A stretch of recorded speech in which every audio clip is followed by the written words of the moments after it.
पापोर police की जानिब से आज बॉयज़ हायर सेकेंडरी स्कूल पापोर के इश्तराक से शाह हमदान मेमोरियल ट्रस्ट के तलबा के लिए जदीद तर्ज पर तालीम हासिल करने की गर्ज से एक जानकारी प्रोग्राम का इनेकाद किया गया।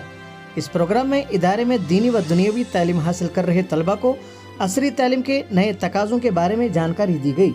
तलबा को बताया गया कि आजकल की तालीम में नई टेक्नोलॉजी का कितना अहम रोल रहता है और हमें चाहिए कि इस नई टेक्नोलॉजी को बरोकार लाते हुए असरी तालीम को हासिल करना चाहिए ताकि दौरे जदीद में तालीम के साथ साथ तमाम तर मालूमात हासिल हो सकें। इस मौके पर SHO पापोर नईम रशीद और बॉयज़ हायर सेकेंडरी स्कूल की प्रिंसिपल साहिबा भी मौजूद रहीं। उनके साथ इंटरेक्ट करना था। तो ये जो रेवोल्यूशन आया ना टेक्नोलॉजी का, अगर इसको अच्छी लाइन पे यूज़ किया जाए तो इसका बहुत ज़्यादा फ़ायदा है।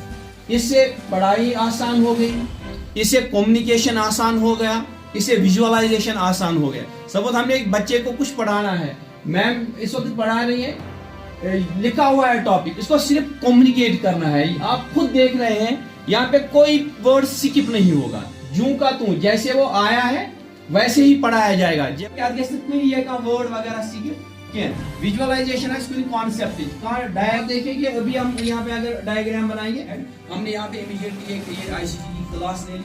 तो ये चीज़, ये थोड़ा सा एक्सपोजर आपको हम दे रहे हैं कि यहाँ ऐसे स्कूल में इस एजुकेशन में क्या क्या फैसिलिटीज़ है। नो डाउट आप वहाँ पे भी पढ़ते हो, वो भी ज़रूरी है, इल्म भी ज़रूरी है, कुरान भी ज़रूरी है, सब कुछ है, मगर ये चीज़ भी उतनी ही ज़रूरी है। तो इसीलिए हमने आपको ये बुलाया था, थोड़ा सा आपको पता चले कि स्कूल एजुकेशन जो है कि इसके भी फ़ायदे क्या है, सो दैट हम इसकी तरफ जाए। जैसे सर ने बोला, हमारे पास यहाँ पे लाइब्रेरी होती है, फ्री टाइम जो भी बच्चों को मिलता है, थोड़ा सा आधा घंटा, पौना घंटा, 1 घंटा वहाँ पे पढ़ के थोड़ा सा अपनी नॉलेज गेन करके, वो चीज़ें वहाँ पे आपको नहीं होती है। तो इसीलिए समझ आया बेटा कि बच्चों को दीन के साथ हुनर भी सिखाओ। बच्चों को दीन के साथ अगर हुनर होगा तो हुनर बेच के रिज़्क कमाएंगे, दीन लोगों को पढ़ाएंगे, सिखाएंगे। वरना अगर इन्होंने हुनर नहीं सीखा तो ये दीन बेच के पैसा कमाना इनको पड़ेगा। इसलिए बेहतर है कि आप दीन के साथ साथ हुनर मजबूती से सीखें। किम्सी लैब में जो चीज़ें ज़रूरत होती हैं वो यहाँ पे अभी अवेलेबल नहीं है, लेकिन फिर भी मैंने कहा जितना हमारे पास है उसका भरपूर फायदा उठाना चाहिए और कम से कम उतना तो हमें करना है।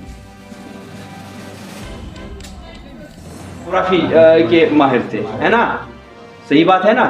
तो ये वो जो उन दिनों के हमारे असलाफ थे, जो बड़े बड़े लोग इस दुनिया में आए हैं, साइंस की दुनिया में जिन मुसलमानों ने काम किया है, मैं कहता हूँ कि पैगंबरी तक तो वही थी।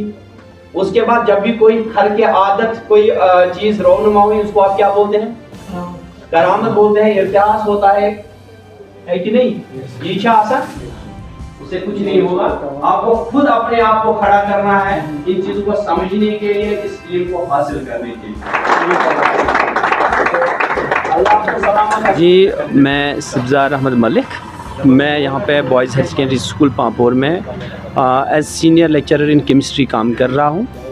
तो ये हमारे SHO साहब जो हमारे नेबरहुड में पुलिस स्टेशन पापोर है, इनकी क़यादत में यहाँ पे हमारा एक शाह हमदान मेमोरियल ट्रस्ट है नीचे, इनकी क़यादत में वहाँ से कुछ बच्चे आए थे। ये इनको एक एक्सपोजर देना चाहते थे regarding higher studies in science and the other things. तो उन्हीं बच्चों के साथ हमारी ये इवेंट था, हमारी इंटरेक्शन हो गई। तो हमने उन बच्चों को थोड़ा सा आगाही दी, उनको नॉलेज दिया कि यहाँ पे आएंगे या किसी स्कूल में आने के बाद क्या क्या इंसान को पढ़ना चाहिए, कौन सी तालीमात हैं, कौन सी चीज़ें हैं जो इंसान को पढ़नी है, कहाँ से लाइन है, क्या ट्रैक इंसान के पास होना चाहिए, ताकि ये असरी उलूम भी समझे और वो जो लोअर बाकी जो गैर असरी हैं वो तालीम